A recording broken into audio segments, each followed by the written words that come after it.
Hi everyone, welcome to my channel, and today we're going to take a look at another horrible case with you. She just went for a walk along a familiar route she knew very well, and always came back, but not this time. August 12th, 2019 started out completely normal. Teacher's assistant Lindsay Burbeck was on vacation, and she planned to spend the day with her family. She and her daughter Sarah shopping in Blackburn in the afternoon, and then they agreed to have a nice family evening over a cup of tea and meet her daughter's human boyfriend. They said goodbye, and Lindsay returned home to change and go for her daily walk to the woods. Around 4 o'clock in the afternoon, she left the house and never came back.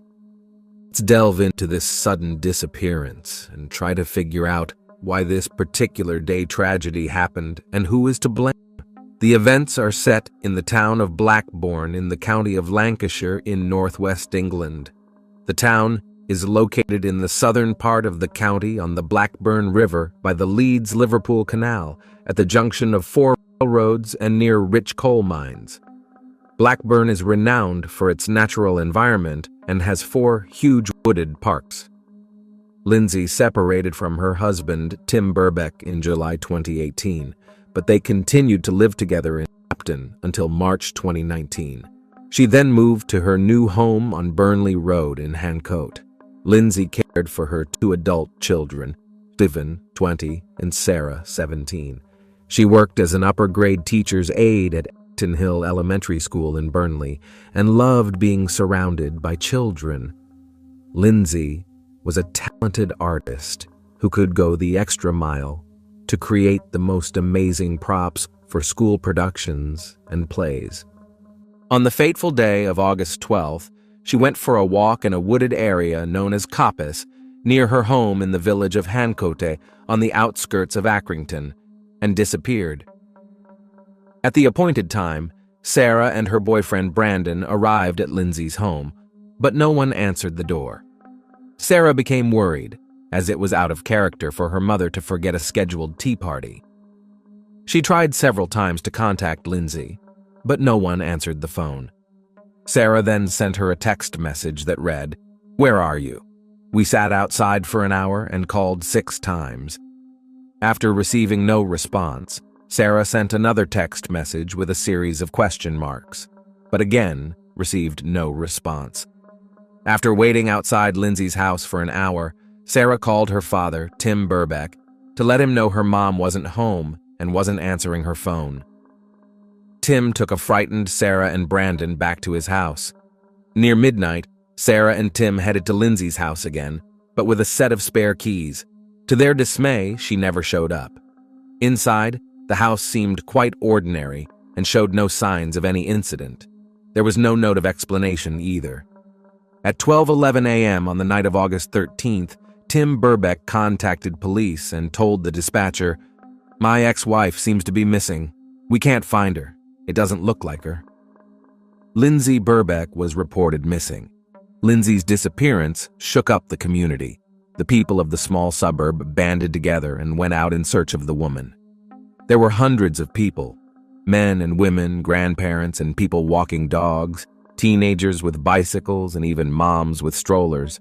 To most, Lindsay was a stranger, but that didn't matter. After days of desperate searches, social media appeals, and posters, people still gathered at Coppice for 2 consecutive days in the hope of finding a vital clue that could solve the mystery of Lindsay Burbeck's disappearance.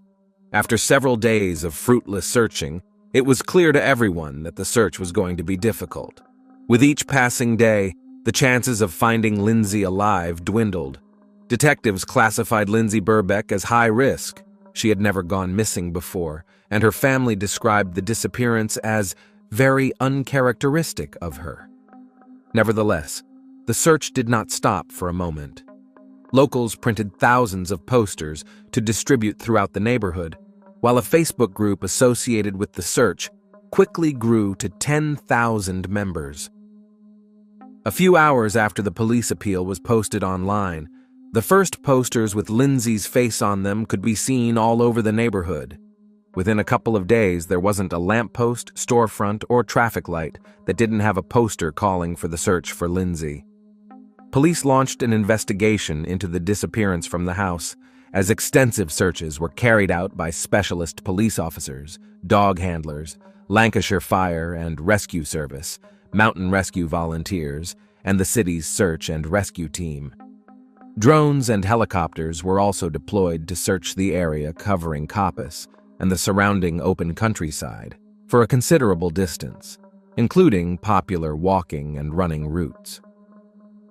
4 days after Lindsay's disappearance, Lancashire police released CCTV footage showing when she was last seen alive. Walking along Burnley Road at 4:10 in the afternoon towards Coppice, she was wearing a purple jacket, black leggings, and dark sneakers with white soles. A week had passed since her disappearance on August 19th, and with each passing day, there was less and less hope of finding Lindsay Burbeck alive. Police are still no closer to the whereabouts of the mother of two, but emphasize that there was no evidence that she was the victim of a criminal act, meaning there was still a chance of finding her alive. The search for Lindsay continued. That evening, hundreds of local residents took part in the first mass public search of Coppice after a rallying call was made on social media. Things moved when a local resident's dog ran into a wooded area in Accrington Cemetery. He yelled and called her name several times, but the dog didn't respond. The dog hid its head in the bushes, sniffing and trying to dig for something. The dog's owner walked over to him, stood next to him, and was horrified to find that there was something very soft under his feet. He was frightened and bounced back. Then he smelled a horrible odor and flies were swirling around. A plastic bag and something that looked like a foot were visible from the ground. On August 24th, 12 days after Lindsay Burbeck disappeared, her body was found under the most horrific circumstances buried in a cemetery. The naked body, wrapped in 2 clear plastic bags, mixed with earth and grass, was placed across a shallow grave. The search for Lindsay Burbeck was considered complete. A murder investigation was officially launched. Pathologist Dr. Naomi Carter, after conducting an autopsy, determined that death was due to a broken neck. The trauma was inflicted with such force that the entire larynx had crushing injuries. The neck was most likely struck with a foot or knee. An attempt to cut off Lindsay's right leg after death was also determined, possibly with a saw, as tine marks were found. A large laceration was found on the leg, which had been cut down to the bone. The injuries Lindsay suffered were catastrophic. Dr. Carter also reported that due to the poor condition of the body, it was quite difficult to determine the victim's injuries. But she did not rule out any sexual activity on the day of her disappearance, which could not be ascertained due to the level of decomposition of the body. Prior to the discovery of Lindsay's body, members of the public and police had searched the same area for several days without success. Community volunteers and a police dog handler reported seeing a blue wheelie garbage can abandoned in bushes nearby. However, at this stage of the investigation, no one was yet aware of the significance of the tank. Volunteers who searched the cemetery at 9 p.m. August 20th also found the same dumpster with a dark stain on the outside and thought it might be blood. After taking pictures of the dumpster, they called the police. 2 police officers arrived on the scene to inspect it and found a brown mark that they thought was dirt. The police said the dumpster looked brand new and there was no evidence at the time to link it to Lindsay's disappearance. Therefore, it was left in place. There were other important clues found in the cemetery that were not immediately accepted. For example, local resident Christine Alderson discovered a bloody cloth on the grass at the cemetery on August 18th while she and her daughter were walking their dogs. She said the blood on the cloth was fresh and red, but thought it might have belonged to a homeless man who frequented the area. Another woman who walks dogs, Judith Bibby, reported seeing red clothing hanging on a barbed wire fence near the Cargill Hill Trail that was probably Lindsay's jacket. She also heard a voice, presumably a child's, but heard no struggle, yelling, or screaming. On August 25th, investigators revisited the crime scene and found a yellow-handled saw and a pair of green, heavy-duty gloves near Lindsay's grave that had several traces of blood. The evidence was taken to forensic testing, and it came back positive. The gloves contained the perpetrator's DNA on the inside surfaces, and Lindsay's DNA was found on the outside surface of the left glove. A pair of her Skechers sneakers, which had been cut along the sole, were also found in a blue plastic bag discarded in the cemetery. Examination of other evidence revealed that Lindsay's body was wrapped in some kind of plastic sheeting, and between the body and the sheeting was found foliage and grass that was not in the cemetery grounds. This led investigators to believe that the body had been moved from another location. That's when detectives remembered a blue trash can that had repeatedly caught the attention of volunteers. Police officers studying the CCTV footage soon made a startling discovery that left the investigation team baffled. Several images showed a young man pulling a blue wheelie garbage can in the Burley Road area. Over the next few days, a CCTV camera captured a certain guy returning to the cemetery 4 times. Thanks to that footage, a suspect emerged. The video of a young guy carrying a trash can down the street, possibly with Lindsay's body, became a sensation. The video was shown on the news with a plea for help identifying the man. And it worked.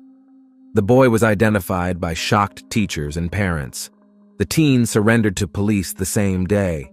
His name was withheld until sentencing due to his age. He was only 16 years old at the time of the crime. The boy in the videotape turned out to be local resident Rocky Marciano Price. Rocky Marciano Price lived with his parents and 5 siblings on Winnie Hill Road in Accrington. It had been the Price family home for about 3 decades. The young lad had an impressive array of mental health abnormalities. Rocky had suffered from autism, attention deficit disorder, and hyperactivity since childhood. His low IQ created additional learning and communication challenges. He attended an alternative school in Barnoldswick several days a week and was described by teachers as a very quiet and non-speaking student. In 2015, a psychologist assessed Price as having a limited understanding of his own emotions and his own emotional well-being. He had pronounced impairments in understanding the connections between events and emotions. Another 2016 report described Price as unresponsive to strangers and in constant need of supervision and care. Timothy Bradley, who taught at the school for 18 months, said they were always looking for ways to involve him in education, but Price preferred practical things to academic subjects. Price hardly ever engaged in conversation, even when it came to a topic that interested him. Teachers described Rocky Price as quite strong physically and tough for his age. He went to the gym regularly, liked to tend to the chickens on the family farm, and loved watching movies and playing Xbox. The guy lived in his own world and wasn't always aware of his actions. So what drove him to attack Lindsay Burbeck? Nothing at all. She was just in the wrong place at the wrong time when Rocky Price was hunting lonely women. He was looking for a woman to kill, and he didn't care who it was. This was a completely random murder at the hands of a stranger. On August 12, 2020, exactly 1 year after the crime, Price finally stood trial. Rocky Marciano Price was unanimously found guilty by a jury after an 8-day retrial and 4 hours of deliberation. Appearing via video link from Her Majesty's Prison Wetherby, Price, 17, did not react in any way when the judge read out the verdict. There was also no reaction from his parents in court. He pleaded guilty to helping dispose of Lindsay's body, but claimed he played no part in her death.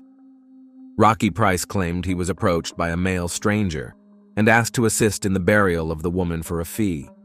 In a prepared statement, he admitted moving the garbage can and burying the body, but said he had no involvement in Lindsay's death.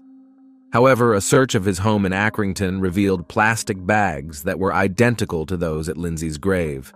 A tracksuit and other clothing was also analyzed and matched the one he was wearing on surveillance cameras on August 12, 16, and 17.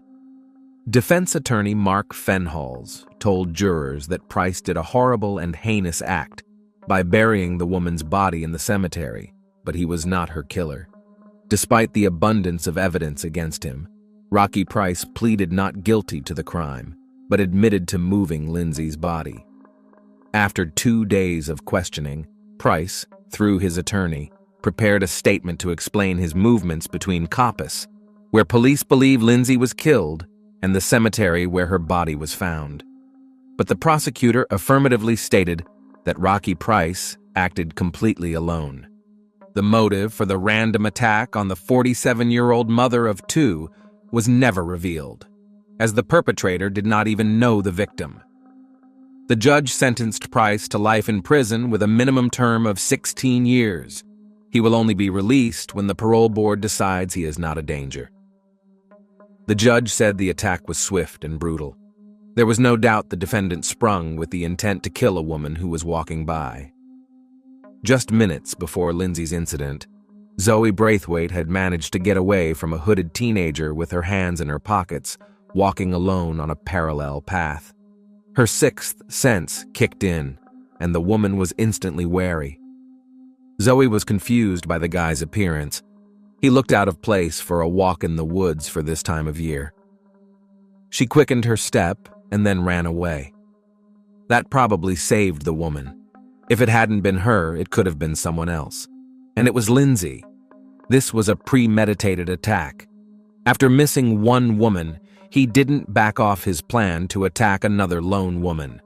His actions after the crime clearly showed that he had the ability to plan and reason.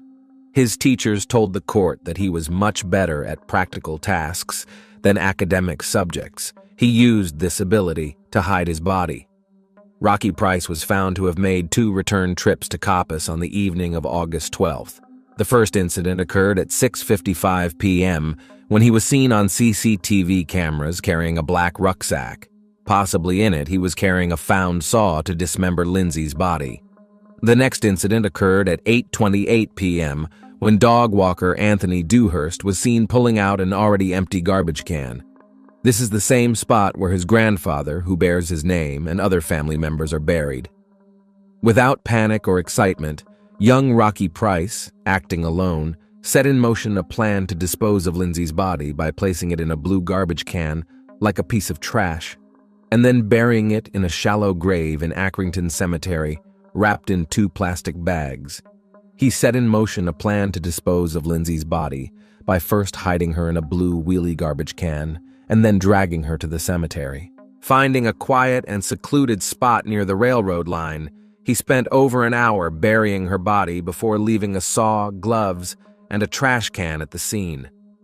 The murder of a stranger in broad daylight, for which there is no rational explanation, is particularly horrifying to all right-thinking members of society. The random nature of the attack suggests that the accused poses a very real danger to members of the public. The stalking of another woman before he killed Lindsay Burbeck demonstrates that his crime was not caused by a sudden loss of control. 24 hours after he was found guilty of the crime, publication restrictions were finally lifted by a judge, allowing his name and picture to be made public for the first time. Rocky Marciano Price's identity was kept secret during the first and second trial. The jury was told many important details about Price, but they could not be fully disclosed because of his young age.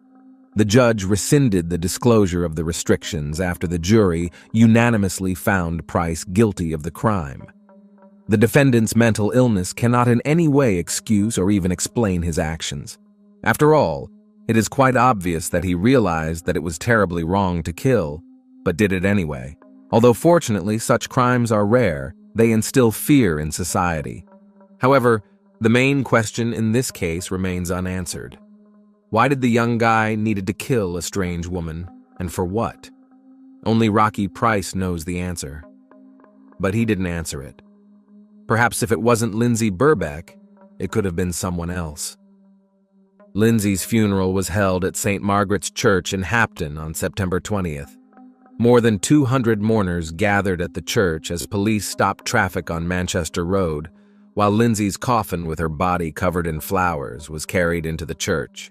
Dozens of flowers from friends and family, and from strangers whose hearts were touched by Lindsay's story, were left at the scene. Sarah described her mom as a very optimistic and positive woman. Lindsay was making plans for the future. She was planning a trip to Glasgow with her friend Sharon. She dreamed of finding love on the Match.com dating site.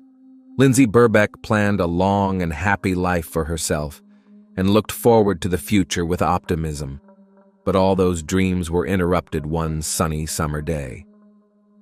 Lindsay Burbeck's family and the detectives who investigated the crime welcomed the jury's unanimous verdict, but said no court verdict could ever bring Lindsay back or spare her family and loved ones the grief of loss. In front of the courthouse, after the verdict was announced, members of the defendant's family wore T-shirts that read, "Wrongfully convicted, set this boy free." The back of the T-shirts read, "The killer is still at large." Maybe Price is an aspiring maniac. He just wanted to take a man's life, to feel what it's like, to watch someone die and mutilate them. Most likely in any form, it's an absolute neurodevelopmental disorder characterized by problems with social interaction, motor, and behavioral stereotypes. In translation, the word autism means a person who has gone into himself or a person within himself. Autism is still an understudied developmental disorder that can occur due to genetic or hereditary abnormalities. The exact cause is not fully understood, but in our story, the punishment most likely fits the crime, even if Rocky Price just buried Lindsay's mutilated body. Thanks for watching, guys. Subscribe to my channel. There are many shocking stories ahead of you.